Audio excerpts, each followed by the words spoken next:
vous écoutez RTL. Il est 8h46. Oui, ne mentons pas aux Français. Non, Merci.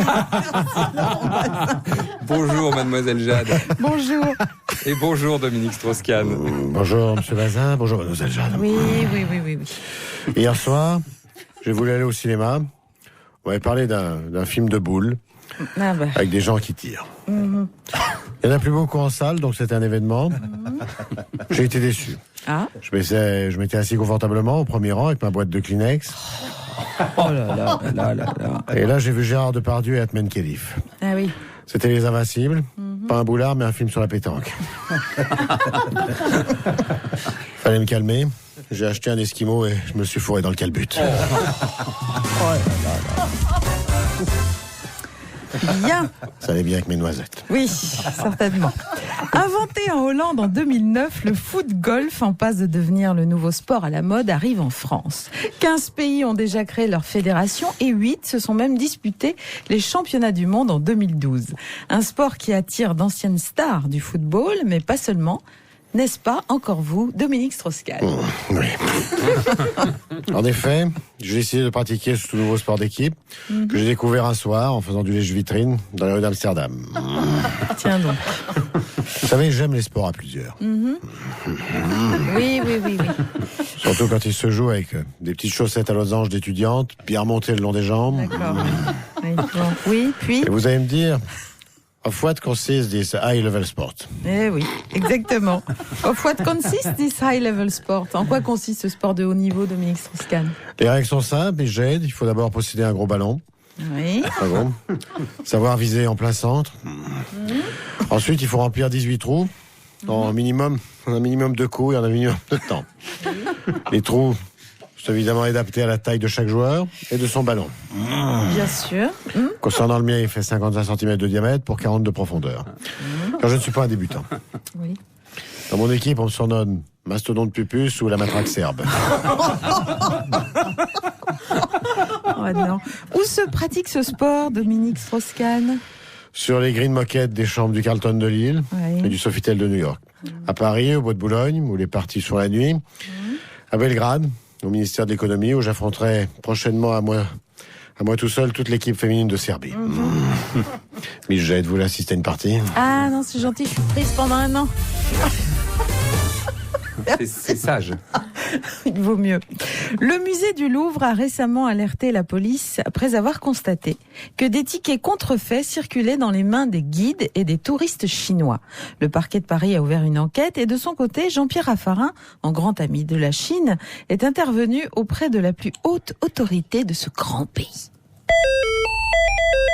Ah non! Ah non! Allô, vénérable président Xi Jinping, c'est Jean-Pierre Raffarin. Ah, tais-toi, Napanin. C'est bon, attends-toi, Napanin, Jean-Pierre. Oh, un pétressible mandarin du peuple chinois, je suis désolé d'oser avoir l'outrecuidance de me permettre de te déranger dans ta tâche de guide suprême. Mais je tiens à t'alerter sur un trafic de faux tickets d'entrée au musée du Louvre, car cela pourrait distendre les liens culturels millénaires qui nous unissent. Après, Jean-Pierre, comment tu n'as bu que cette faute que...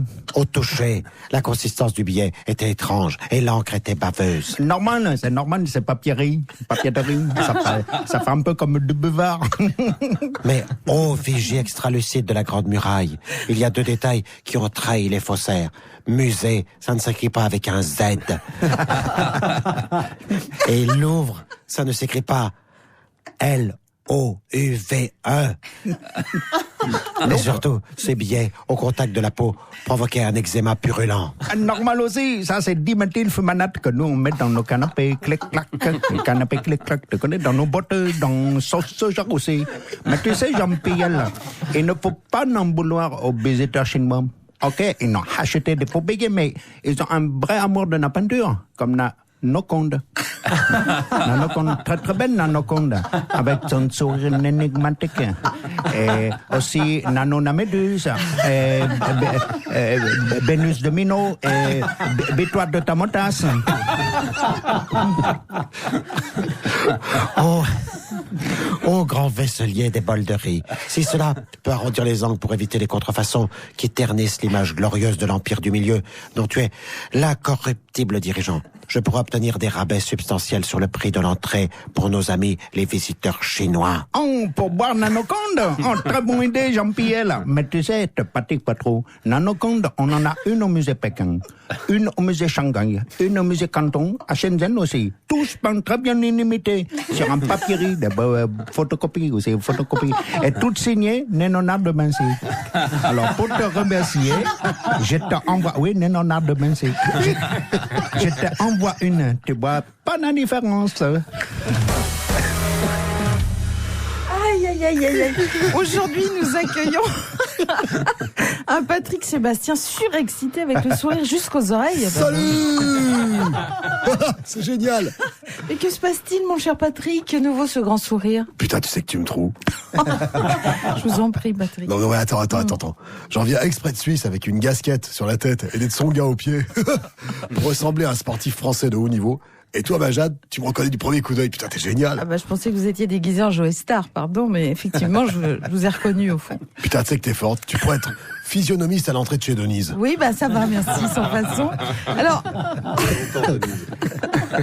revenons plutôt à la Suisse, Patrick. Que faisiez-vous donc là-bas? Attends, oh putain, je te vois venir, toi. Tu me scies le tronc, Jade. Oui. Tu crois que je me mets des fafios dans le slip pour traverser la frontière? Putain, que dalle. Ah non, mais loin de moi Je suis cette un humaniste. idée. Non, qu'êtes-vous allé faire en Suisse, alors? Putain, t'es incroyable. Hein, tu tiens jamais en place, toi. Tu veux toujours tout savoir. Oui. Attends, tu vas voir, toi. Je vais te raconter, tu vois. C'était génial. Dans la zone industrielle de Zurich, Oui. non, j'invente rien, Ouais. ils ont ouvert un truc de dingue qui s'appelle le Sex Drive. C'est le principe du McDrive, mais un peu différent. Oui, expliquez-nous là. Attends, tu vas voir. Ouais. Ouais. Tu vas avec ta caisse, tu passes commande au guichet, et tu vas te garer 50 mètres plus loin dans un box à néon. Là, sans sortir de ta bagnole, tu tapes le menu complet Maxi Best Of. Comme au McDo, putain, c'est génial. Big Smack, McBraguette, hamburger avec rondelles d'oignon, c'est génial, et sauce barbecue. Ouais, maillot balancé à volonté, c'est génial, non? Tu peux même te faire moutarder la frite à volonté. Oui. Putain, c'est que de l'amour. Les filles sont chaudes comme des steaks hachés, c'est génial, non? Oui, bah c'est un point de vue, hein. Oui. Alors, tu sais quoi? Attends. Ça m'a donné une idée géniale. Un truc de fou. Écoute ça. Une nouvelle émission familiale du samedi soir, tournée dans la ZUB de Zurich. Oui. Le plus grand cabriolet du monde. Bonne idée, ça. Ouais. Le public serait assis dans les voitures décapotables et les attractions se dérouleraient au-dessus d'eux sur une piste en plexiglas transparente. Hein, c'est génial. J'ai déjà programmé les 69, des contorsionnistes australiens qui sont les as du tête à queue. Ils font le kangourou, putain, c'est génial. Et aussi Toff Toff et Taco, deux clowns qui font... Je les adore. Toff Toff et Taco. Deux clowns qui font du stock car gay en s'emboutissant le pot d'échappement dans les voitures vintage. C'est que de l'amour, putain. Oui, c'est ça.